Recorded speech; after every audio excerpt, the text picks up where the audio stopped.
I think courts are going to realize that when Congress enacted the Communications Act and overhauled it back in 1996, that they didn't intend to grant the FCC the kind of authority that it's claiming it has to impose such a broad regulatory mandate on telecommunications providers, on broadband companies. A key reason this rule is infirm is because the very harms that it purports to solve are essentially non-existent, and they haven't provided any clear evidence that these harms are ever going to come into play. If anything, as technology evolves, the competitive pressures that face broadband companies are going to become more intense, not less intense, which means that to the extent that it was ever possible for companies to engage in truly harmful conduct, it's going to become less and less possible for them to do so in the future. The examples trotted out by advocates of these rules are, first, very few. Second, they are largely incredibly weak. We're talking about things like text message blocking, which is in many respects a completely separate issue that was solved by the marketplace. The FCC is saying, well, we're supposed to promote competition among information services. This is a way to do that. The problem, of course, is they haven't made a compelling case why the rules they proposed would actually do anything to promote competition.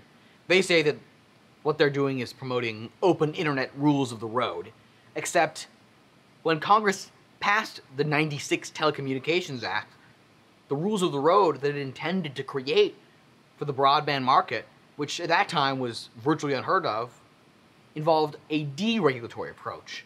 They viewed openness as allowing experimentation, allowing competition, allowing consumer choice unfettered by regulatory diktat.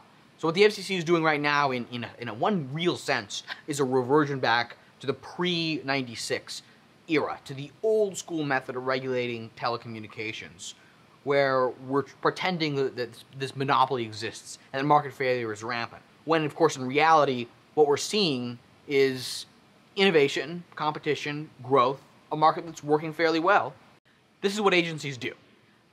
They try to assert power, to make headlines, to look good politically, to give their thousands of bureaucrats something to do. The problem, of course, here is that we should have fewer bureaucrats, fewer regulators involved in micromanaging the information and telecommunications sector. But bureaucracies don't exist to shrink their power, they exist to maximize their power. So they try to interpret any statutory grant of authority, such as that which Congress granted them in '96 and originally in 1934, as broadly as possible. Fortunately, the courts have slapped down the FCC on a number of occasions, most recently, of course, in the Comcast decision. I believe that it's likely that the lawsuit currently pending against the FCC will result in yet another legal rejection by the courts.